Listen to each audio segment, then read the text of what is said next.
Hari Bacang atau Sembahyang Bacang diperingati tiap tanggal 5 bulan 5, penanggalan Imlek atau tahun ini jatuh pada 14 Juni 2021.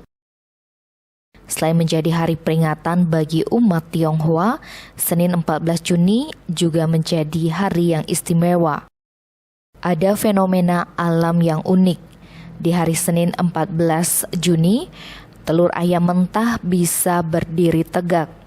Menurut Yulita, salah seorang warga Tionghoa di Denpasar, fenomena alam ini memang terjadi ketika peringatan Hari Bacang. Menurut Yulita, pada tanggal 5 bulan 5 Imlek, dipercaya alam memiliki gravitasi yang paling kuat dalam setahun.